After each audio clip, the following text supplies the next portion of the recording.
오늘 가처분 소송을 저희가 한번 갔다 오고 나서 네. 저희 깜짝 놀랐어요. 누가 나왔습니까? 바로 첼리스트가 법정에 출석을 했습니다. 첼리스트가 사실은 이렇게 법정에 뭐 증인은 아니지만 본인은 가처분 신청의 당사자긴 하지만 법정에 모습을 드러낸다는 걸 알았다면 아마 기자들이 구름처럼 몰려들었을 텐데 오전 10시 40분에 시작하기로 했는데 10시 45분에 딱 들어왔습니다.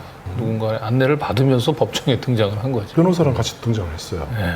뭐 어떤 분들은 뭐 그게 뭐 대수냐 싶지만 첼리스트가 사실 법정에 출석하지 않기 위해서 저희가 볼 때는 꽤 그동안 그렇습니다. 애를 쓴 걸로 알고 있습니다. 그런데 드디어 오늘 출석을 했는데 출석한 목적이 뭔지를 저희들이 알게 됐습니다. 영상 삭제를 하라고 이제 그 가처분 소송을 제기한 당사자니까 예, 굳이 뭐 본인이 안 나와도 되거든요. 그렇죠. 그냥 대리 변호사만 나오도 네. 되는데 본인이 직접 등판을 했어요. 그 보통 이제 증인으로 출석한 거하고 차이가 있는 게 증인으로 출석하게 되면 유증에 따른 처벌을 받는다라고 하는 선서를 해야 되죠. 해야 되거든요. 그리고 반대쪽에 그 신문 기회가 주어집니다. 그런데 오늘은 본인이 증인으로 나온 게 아니기 때문에 자기가 하고 싶은 말만 하고 그것만 조서에 남기고 가고 본인이 했던 얘기가 나중에 사실이 아닌 것으로 드러나더라도 증인 선서를 하지 않았기 때문에 유증에 따른 처벌을 받지를 않습니다. 그러니까 왜 이런 자리에만 본인이 나와서 본인이 하고 싶은 얘기만 조서에 남기려고 했는지 본인이 정말 그날을 경험했던 거를 진실 그대로 얘기한다고 한다면 법원에 증인으로 신청한 자리를 기피할 이유가 없거든요. 그렇죠. 성담동 술자리가 처음 보도됐던 그날부터 지금까지 가짜뉴스입니다. 아무 이유가 없어요. 네. 그러니까 사람들은 성담동 술자리는 그냥 가짜 아니야? 성담동 술자리가 곧 가짜뉴스의 대명사가 된 것처럼 언론에 모진 혹사를 당했죠. 최초에 이제 국정감사장에서 이제 김의겸 의원이 이제 질의를 했을 때까지만 해도 명확한 증거는 없지만 한동훈이 그 직을 걸겠다라고 하는 얘기 때문에 모든 언론들이 저 정도면 저건 허위 사실이야 라고 이제 분위기를 몰아가다가 그러면서도 이제 또 한편으로는 불안했겠죠. 그런데 이 첼리스트가 그 사이에 이제 뭐 가타부타 입장 표명을 하지 않았기 때문에 모든 언론들이 가짜 뉴스야 잘못 짚은 거야라고 얘기를 하면서도 첼리스트가 어디서 무슨 얘기를 할지 몰라서 조마조마하다가 11월 23일 날 경찰에서 조사를 받고 나온 다음 날 조선일보가 야, 그거 다 거짓말했다라고 진술했대라고 이제 막 보도를 하고 나니까 그 다음서부터는 이제 뭐 거의 뒤돌아볼 것도 없어요. 모든 언론들이 다 이제 가짜 뉴스다라고 하는 걸 맹폭을 했고 이때부터는 사실은 이제 민주당도 거의 손절하는 분위기였고 네. 거의 저희 뉴탐사 그 당시 이제 더탐사죠. 더탐사하고 또 저희 더탐사를 응원하는 우리 시민들만 사실은 이 그날의 진실을 이제 포기하지 않고 거의 한 2년 가까이를 지금 우리가 싸워 왔던 것 같아요. 네. 네. 정말 기적적으로 네. 이거 하나씩 저희가 좀 밝혀나가고 있고 성담동 술자리 그 참석자들이 경찰이 허위로 구성했다는 것도 저희가 밝혀냈죠. 네. 저희를 가짜뉴스로 판단했던 유일한 근거가 첼리스트예요. 네. 지금까지도 주구장창 첼리스트가 아니라고 하지 않느냐. 오로지 이거 외에는 다른 증거가 없는데 우리는 그 사이에 이 청담동 술자리가 그 진짜일 가능성이 높다라고 하는 합리적인 의심을 제기할 수 있는 너무나 많은 증거들을 저희는 확보해 왔고 그걸 공개해 왔어요. 그러다 보니까 이 권준영 기자, 디지털 탐사의 권준영 기자도 이제는 슬쩍 이제 중립적인 스탠스로 돌아선 겁니다. 굳이 법정에 나와가지고 그 위험을 감수하면서 법정에 나와서 그 조서에다가 청담동 술자리는 다 제가 거짓말한 거예요라고 하는 걸 한마디를 조서에 남기고 싶었던, 남기려고 했었던 그 절박함이 느껴집니다. 네. 이해가 돼요. 이 디지털 타임스까지도 이렇게 넘어갔어요. 중립적인 스탠스. 네. 흔들리는 거예요 지금. 네. 그래서 한동훈 전 장관이 지금 당 대표로 또 나서는 마당에 그렇죠. 이 청담동 술자리를 좀 묻어야 되는데 죽지도 않고 계속 살아있는 거예요. 그러니까 막 미치겠는 거예요 지금. 정작 중요한 건 첼리스트 본인이 그냥 그 왔다 갔다 얘기한단 말이에요. 그렇죠. 그렇죠. 네, 그러다 보니까 확실하게 대보치를 하기 위해서는 첼리스트를 한 번 법정으로 불러내서 법정에서 네가 정말 이건 거짓말한 거야라고 쐐기를 박아줘라고 하는 그런 무언의 압력들이 오늘 첼리스트를 법정으로 불러낸 게 아닌가 이제 그런 생각이 좀 듭니다. 네, 그렇죠. 자, 실제로 조선일보도 역시 2년 전만 하더라도 청담동 술자리는 없었다. 첼리스트가 남자친구를 속이려고 거짓말했다라고 저렇게 진술을 하더라. 이렇게 이제 했었는데 이 톤이 네. 갑자기 지금은 강요미수로 네. 방향이 바뀌어버렸어요. 그렇죠. 그렇습니다. 아니 가짜뉴스라면서요. 네. 그런데 그거에 대한 가짜뉴스라는 얘기는 없고 강요미수라는 새로운 아이템으로 방향을 전환했습니다. 네. 네, 이 강요미수와 관련해서는 제가 첼리스트를 압박했다라고 이 기사에 적시되어 있는 문자, 저는 그런 문자를 보낸 사실이 없거든요. 네. 이 부분은 저희가 이제 정정 보도를 신청을 했고 7월 9일 날 언론중재위 심리가 있습니다. 네. 사실 그 첼리스트를 가장 괴롭혔던 매체는 사실은 가세연이죠. 가세연은 정말 악랄했습니다. 처음에 그 보도 당시 때요. 이름 공개하고 얼굴 공개하고 사기꾼이라고 했습니다. 사기꾼. 첼리스트는 단 한 번도 가세연에 대해서 소송을 걸었다거나 영상을 내려달라는 식의 말을 한 적이 없습니다. 인신공격을 했던 이 가세연의 김세희 씨가 최근에 태도를 돌변했습니다. 첼리스트를 응원한다. 당신은 불륜녀가 아니니까 용기 있게 말해달라. 양심선언을 해달라. 오늘 재판의 가장 하이라이트는 바로 첼리스트 재판에 출석한 거죠. 첼리스트와 함께 등장한 사람이 바로 이재일 변호사. 네. 지금 오늘 재판을 맡았던 곳이 바로 민사 51부죠. 이 첼리스트 쪽이 그 영상 삭제를 요구하면서 자신들의 이제 주장의 근거를 워낙 많이 얘기했거든요. 일단 첫 번째가 허위 사실이다 우리가 방송했던 건. 두 번째가 강진구는 나에게 허위 사실임에도 불구하고 진실을 인정하라고 강요했다. 그래서 강요미수 범죄를 저질렀다라고 하는 주장이 있었고 세 번째 정도가 이제 그 음성권, 인격권 침해를 이제 주장을 했었는데 오늘 그래서 저희는 그 이 허위 사실 여부와 관련된 그 주장을 상당히 마음속으로 준비하고 가고 있었는데 허위 사실이냐 사실이냐라고 하는 여러분 오늘 전혀 법정에서 다퉈지지가 않았고요. 네. 아예 판사분이 그분이 물어보지도 않고 관심도 안 가지고 그 얘기가 나오려고 하면 그걸 외려 막더라고요. 그리고 오로지 오늘 사건은 음성권 침해 여부로만 다툼이 쟁점이 형성되고 있어서 저희로서는 좀 당혹스럽긴 했는데 지금 뭐 지나고 나 보니까 그냥 그 판사 입장에서는 허위 사실 여부 또 뭐 강요 미수 이런 부분들 같은 경우는 이런 걸 가지고 영상 삭제의 근거로 삼을 수 없다라고 하는 판단을 사실상 내린 게 아닌가. 그러니까요. 그죠? 예. 처음서부터 우리가 보도할 땐 첼리스트의 음성을 저희가 변조해서 보도를 하다가 뭐 TV조선의 인터뷰라든지 아니면 이 동물농장 팀들의 이제 두진서 방송에서는 거의 이제 목소리를 드러내놓고 방송을 해서 저러면 사실상 이제 첼리스트의 음성은 개인정보가 아니고 그렇죠. 본인이 스스로 이제 음성을 드러내고 했으니까 그 이후부터는 저희도 음성 변조를 하지 않았는데 갑자기 느닷없이 지금 이제 음성권 침해를 이제 주장하고 나왔기 때문에 저희도 조금 오늘도 좀 당혹스럽긴 했어요. 네, 그런데 판사는 그 부분만 문제를 삼은 거예요. 그렇죠. 어쨌든 당신들이 음성 변조를 하지 않고 방송을 했던 것이고 음성권 침해를 주장하니 이 부분들에 대해서는 뭔가 조치를 해야 되지 않느냐 이제 이런 질문과 답변만 질의하게 좀 오고 갔죠. 네. 그래서 시작하자마자 바로 영상 왜 안 내리냐? 저건 영상을 당연히 내려야 된다라고 하는 거를 이제 전제로 해서 한 질문인 거라서 그래서 재판할 필요가 없지 않냐 싶을 정도로 질문을 이제 저렇게부터 시작을 했습니다. 보도 취지가 대통령과 법무부 장관이 대형 로펌 변호사들과 부적절한 술자리를 가진 것에 대해 뇌물죄, 부정청탁, 근본수수 이해 충돌에 해당할 수 있어 공공의 이익을 위해 언론 보도를 한 것이다. 그리고 채권자를 비방하거나 인격권을 침해할 목적이 없습니다. 그걸 알겠고요.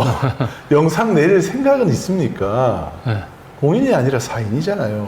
보도에서 중요한 부분이라서. 최초 보도 후 2년 동안 저희가 추적 보도를 해왔지만 대부분 영상이 이제 더 탐사에 내가 재직 중일 때 방송했던 것이긴데 현재 저희가 더 탐사 영상은 관리 처분권이 없다.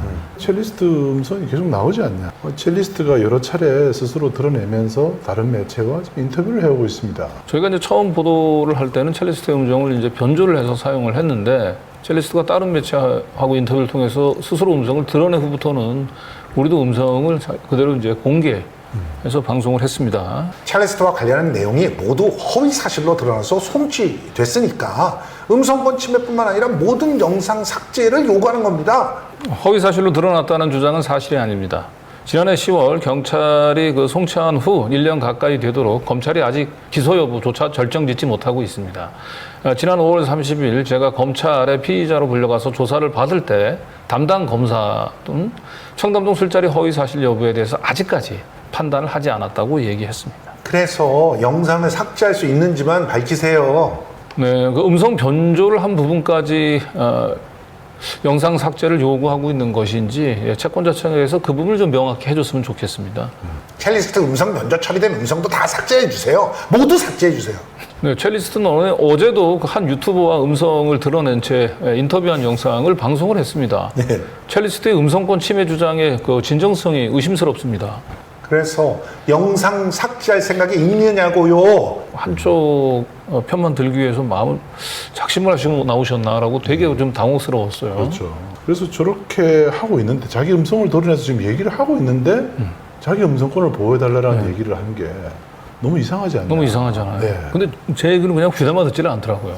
자, 음성권 침해가 문제가 된다고 얘기한다면은 영상 삭제 이외에 다른 방법도 있습니다. 뭐 통째로 영상을 삭제하는 뭐 방법도 있긴 하지만 그 해당 부분을 음성을 변조를 해서 다시 올리는 방법도 있습니다.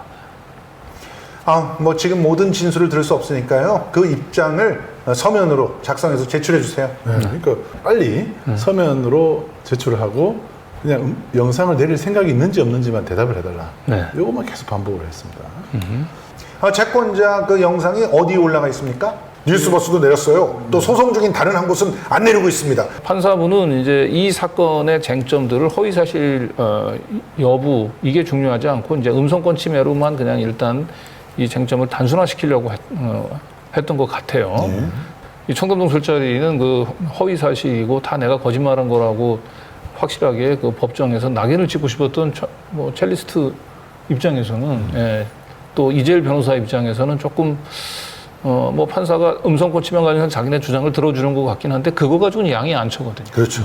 이 가처분 소송은 사실은 한동훈, 이미키 이 소송과 관련해 가지고 뉴탐사를 완전히 사전적인 이 소송에서 가짜 뉴스로 한번 제압을 해보고 싶었던 이제 그런 의도가 있었는데 그런 의도가 잘 먹히지 않으니까 결국 마지막에 첼리스트가 이제 그 법정에서 요것만은 한마디 꼭 좀 남겨주세요 조서에 이렇게 이제 좀 애원을 하는 그런 장면들이 연출이 되죠. 자, 지금부터 이제 그 부분이 나오는데요.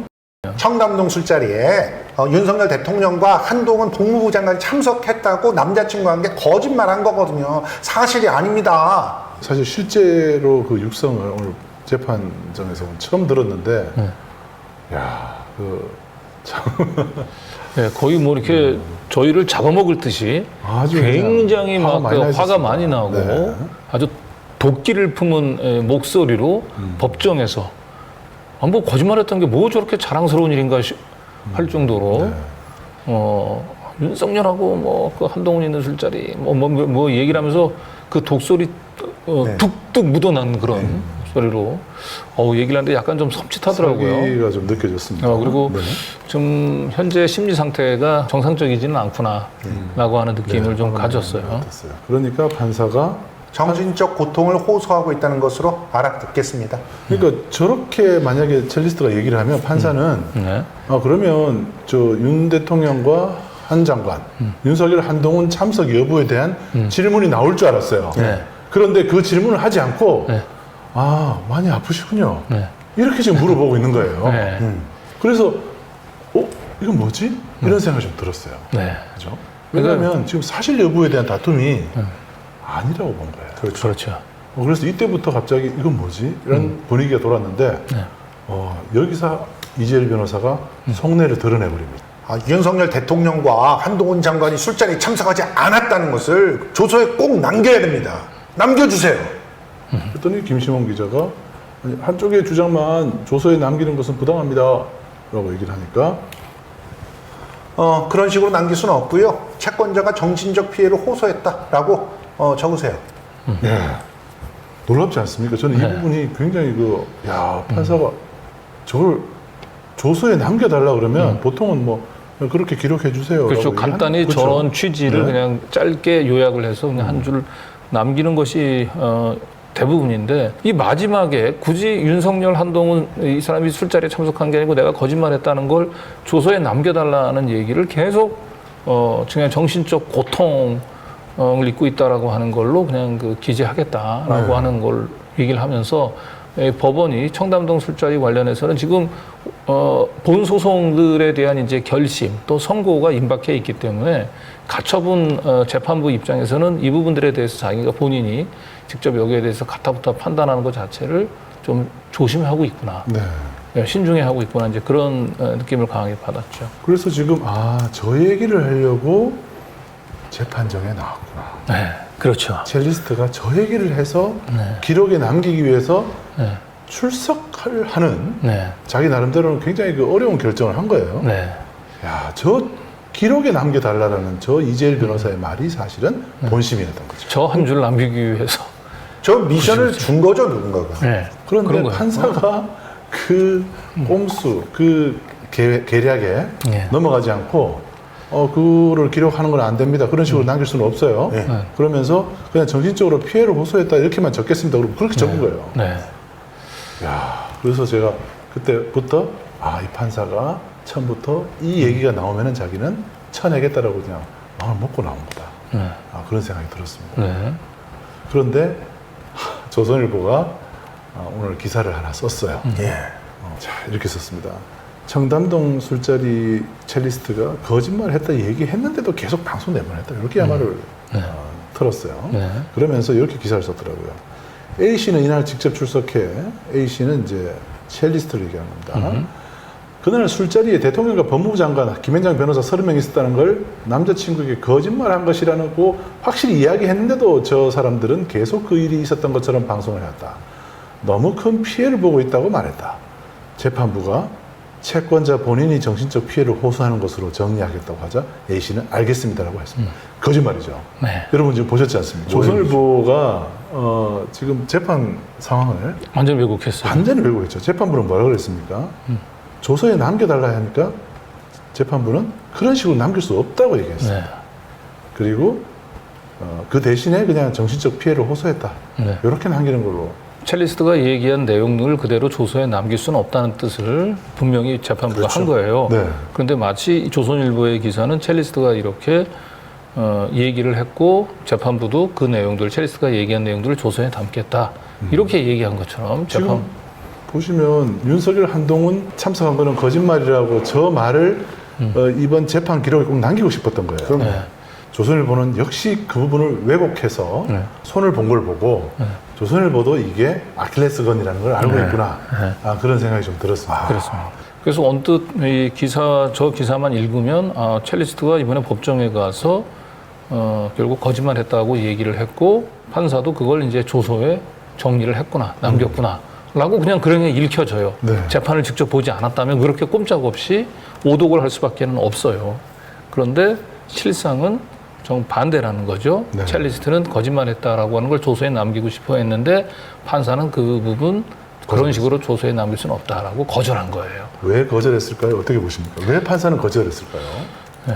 그게 오늘 제일 중요한 맥락일 것 같아요. 그러니까 사실상 이재일 변호사가 공을 들였던 청담동 술자리 가짜뉴스 만들기 위한 허위 사실 여부에 대한 판단을 1차적으로 가처분 소송에서 받고 싶었던 이 계획은 실패했습니다. 실패한 거죠. 요 마지막 부분이 오늘 재판의 사실상 하이라이트였던 것 같고 판사가 이번 사건을 어떻게 접근하고 있는지를 사실상 들여다볼 수 있었던. 뭐 동물농장은 또 뭐 전혀 뭐 다른 얘기를 하겠죠. 다른 얘기를 하겠지만은. 예. 저는 하여튼 그 개인적으로는 그 판사가 받아들이지 않은 것을 제일 특이하다고 좀 봤는데 네. 첼리스트와 조선일보, 그다음에 이재일 변호사는 원팀이라고 하는 게 사실상 오늘 뭐 확인이 된 거예요. 그렇습니다. 네. 네. 그 첼리스트 그때 알겠습니다라는 얘기는 제가 못 들은 것 같은데 조선일보는 또 알겠습니다라는 얘기까지 저 얘기했어요. 그래서 결과적으로 그 첼리스트하고 이재일 변호사는 그 조서에 남기려고 하는 작전을 짜고 왔는데 조서 대신에 조선일보 기사에 대신 남긴 7월 12일 날 이제 이미키 씨 소송에 대한 선고 공판이 있고요. 그다음에 7월 17일 날 한동훈 10억 손배소의 결심이 있어요. 아이고. 아마도 그 이전에 이제 이 조선일보 기사가 증거로 제출될 가능성이 높아 보이죠. 매우 높죠. 예. 만약에 뭐 이재일 그래서 사실상 다시 이재일 변호사와 이 첼리스트가 조선일보가 한 팀이라고 얘기하는 건 오늘 확인이 된 거고요. 그렇죠. 여기서 다시 또 그것을 이제 증거로 한동훈 재판 또 이미키 재판에 제출이 된다고 한다면 한동훈, 이미키, 첼리스트, 이재일, 조선일보 모두 완팀이라고 하는 것들이 다시 한번 이제 확인이 네. 가세현까지. 예. 가세현까지. 가세현까지. 자, 그런데 여기 하나 더 있습니다. 예. 채널A입니다. 어우. 네. 이거 오늘은 단단히 준비를 했어요. 정말 오늘 큰 그림을 그리고 오늘 나타난 네, 거예요. 그러니까 법원에 조서를 남기지 못한 대신에 조선일보 기사만 그래도 다뤄졌는데 그걸로도 아쉬움을 달래기는 좀 뭐 허전했을 텐데 채널A가 또 뒤에 또 등판을 했어요. 채널A는요, 심지어 첼리스트를 직접 인터뷰했습니다. 예.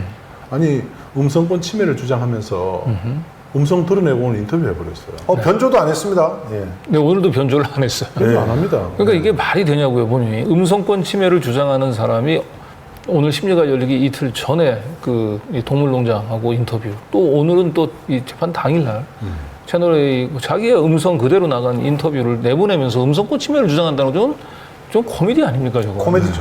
네. 결국 음성권 침해는 그걸로 인해서 본인이 고통을 받았다기보다도 영상을 삭제하기 위한 그냥 근거로 쓰려고 하는 그런 의도를 사실 드러낸 거죠. 그렇습니다. 자, 그런데 여기서 이제 김시모 기자가 이렇게 얘기를 하죠. 첼리스트 측이 제출한 자료만으로 그 취지의 그 가처분, 이런 그 피보전 권리와 보전의 필요성에 관한 고도의 소명이 이게 좀 중요하거든요. 가처분. 네, 그렇죠. 고도의 소명이 이루어졌다고 보기는 어렵습니다. 보전의 필요성이 없다고 보여지고 구체적인 피해에 대한 소명을 좀 해주셔야겠습니다. 실제로 첼리스트 측 서면이 너무 간단하게 작성됐네요. 채권자인 첼리스트 측은 7월 17일까지 서면을 제출하십시오라고 얘기를 했습니다. 날짜가 참 7월 17일이라는 날짜가 아유, 참 공교롭네요. 날이 한동훈 전 장관의 결심일이기 때문에 한동훈 장관은 아무래도 이제 가처분이 좀 그 전에 그렇죠. 좀 나와서 자기가 거기 안 간 걸로 좀 기록을 좀 남겨주면 참 좋았을 텐데라는 생각을 했을지도 모르겠네요. 물론 이 판사가 7월 3일까지 양측에 다 이제 서면을 정리해 주세요라고 얘기를 했었고, 예. 그래서 우리는 7월 3일은 조금 좀 부담스럽다라고 이제 얘기를 했는데 이재일 변호사는 계속해서 우린 7월 3일까지 할 수 있습니다. 7월 3일까지 제출하도록 해주세요. 막 촐랐는데 난리 났어요. 7월 17일로 해버렸어요. 날짜가 밀려버렸어요. 이재일 변호사가 성공한 거 딱 한 게 있습니다. 첼리스트를 데리고 온 거. 아니죠. 첼리스트를 직원 통로로 빼돌린 거. 재판 끝나고 나서 기자들 못 만나게. 기자들 못 만나게 법원 직원들만 다니는 통로로 첼리스트를 빼돌린 거. 거기 아무나 가지 못하는 거 아닙니까? 제가 가졌더니 소지품을 챙겨서 이렇게 촥 가는데 이미 사라졌어요. 얼마나 빨리 가는지 저도 보자마자 휙 하고 그냥 사라지더라고요. 네. 보니까 그래서 첼리스트가 어느 방향으로 가는지를 한번 가봤죠. 가봤더니 첼리스트가 법원 직원들만 다니는 통로로 사라졌습니다. 세상에. 그 짧은 순간에 영상이 포착이 됐는데 첼리스트가 영상이 보이진 않아요. 저희가 눈으로 보긴 봤는데. 직원 통로입니다. 조금 안 되세요.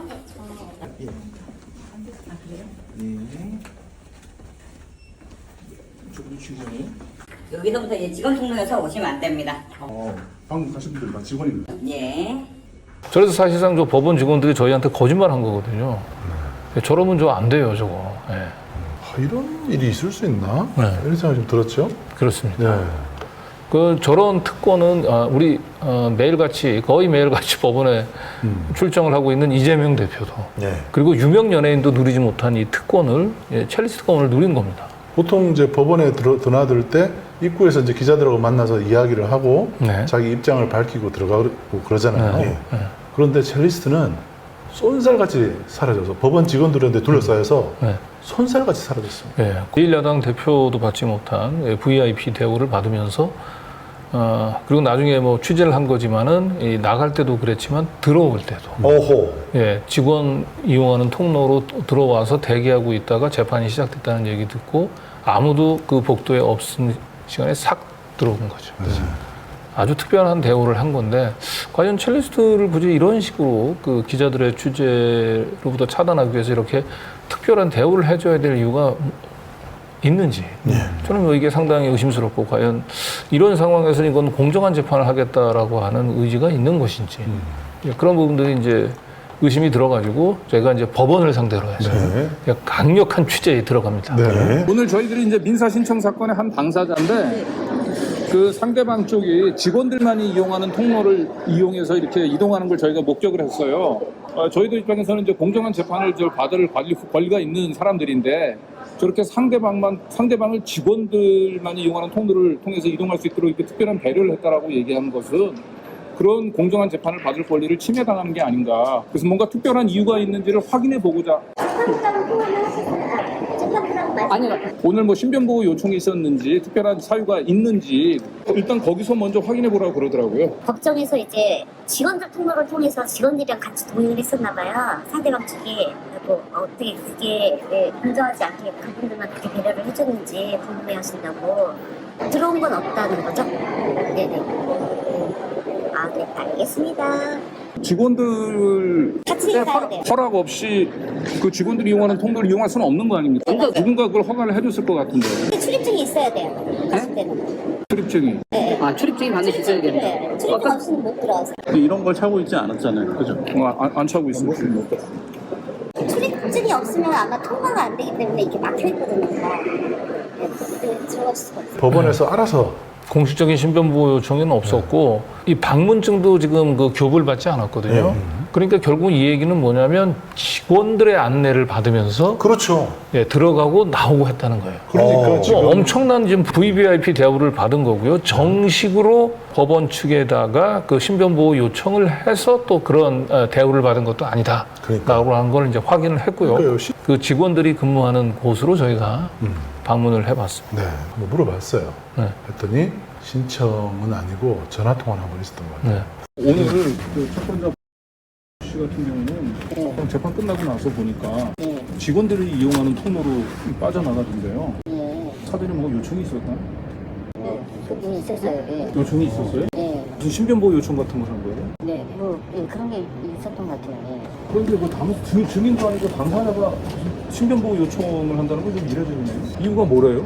그게 뭐 그러니까 약간 물리적인 뭐가 있을 것 같다고 그랬던 것 같아요. 물리적인 충돌? 네. 물리적인 충돌이 있을 것 같아서 네. 신변보호 요청을 한다. 치과 입장에서는 그 법정이 아닌 장소에서 채무자 측하고 이렇게 마주치는 걸 피하려고 한 것 같아요. 그게 뭐 채권자 이사든 변호사 이사든 그쪽 측에서는. 그리고 이게 이거 별도로 재판부도 허가를 해준 건가요, 그러면? 신청을 해서? 일단은 이제 그 채권자 대리인 쪽에서 요청을 해가지고 일단 그 저희 보안관리대 측에서 그냥 약간 그러니까 법정 안에서 말고 그냥 외부 이동만 그렇게 이제 그런 식으로 해가지고. 근데 그런 경우 거의 없잖아요. 이제 만나기를 좀 피하고 싶어 하는 것 같다라고 지금 법원에서 얘기를 하잖아요. 만나기 피하고 싶었다면 대리인만 출석해도 되거든. 이재일 변호사 혼자 와도 되는데 첼리스트가 별로 오늘 말한 것도 별로 없어요. 딱 하나 말한 게 있는 게 바로 윤석열 한동훈 거기 왔다고 내가 거짓말했다. 이거 딱 한마디 한 거예요. 네. 그 말을 왜 하려고 했나 봤더니 이재일 변호사가 이거 기록에 남겨주세요라고 하는 그 말을 듣고 저희가 알았습니다. 본인이 굳이 안 나와도 되는 건데 대리인 토론 그러니까 저희가 지금은 뭐 이미 사실 이제 좀 풀어졌고 저희가 좀 약간 이제 그쪽 대리인 쪽에서 좀 협조를 구하니까 좀 해준 것 같은데 연락 와가지고 이건 정말 이례적인 일이라 저도 약간 갸우뚱 다음부터는 한번 그 정식 절차를 해서 하는 걸 아셔 뭐. 그럼 어제 바로 연락이 왔어요. 네, 어제 바로 연락이 와가지고 어제 오후 주니까 어제 오후에. 대리인이 어제 연락 서면으로 좀 뭐 사유를 제출 좀 해달라고 얘기. 보통 법원에서는 다 그렇게 하지 않아요. 그 보호 요청을 했던 거는 이유가 있을 거 아니에요. 뭐 일단은 뭐 그 취재를 하고 촬영을 할 것 같다라고 가가지고 대리인 쪽에서 이렇게 얘기를 했어요. 네. 그래가지고 그건 좀 피하고 싶다. 그래서 이건 대단히 이례적이에요. 이게 맞습니다.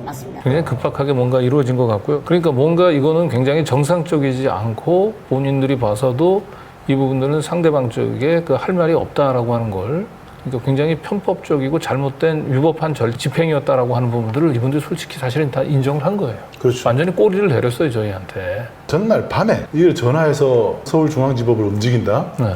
법원장급 그 파워가 아니면은 불가능합니다. 그러고서도 저희가 이게 공정한 재판을 진행할 거라고 하는 저희가 믿음을 좀 가질 수가 있겠습니까? 그러니까 법원 이 직원들도 거기에 대해서 할 말이 없는 거예요. 그러니까 이게 모든 게 서면이 단 하나도 없어요. 이 맞아요. 과정을 진행할 때 신청서도 없었고, 기록 자체가 안 남기게 하면서 네. 특별 대우를 받는 것이 VVIP들만 할 수 있는 겁니다. 첼리스트가 그 법원 직원들 통으로 들어가는 걸 우리가 발견하지 못했다고 얘기한다면 이거는 아무도 모르는 거예요. 그렇죠. 예. 첼리스트가 이런 특별한 대우를 받았다라고 한 걸 그냥 완전히, 예. 이게 한 3주 전쯤 됐죠? 네. 이 가처분 신청을 한 게. 네. 근데 만약에 첼리스트가 직접 그 신청을 할 때부터 본인이 출석해서 뭔가 이 조서에 한 줄 남기겠다는 생각을 가졌다면 사실 미리미리 이거는 신청을 했을 거예요. 일주일 전에 신청을 해야 네. 돼요. 그런데 요청하죠.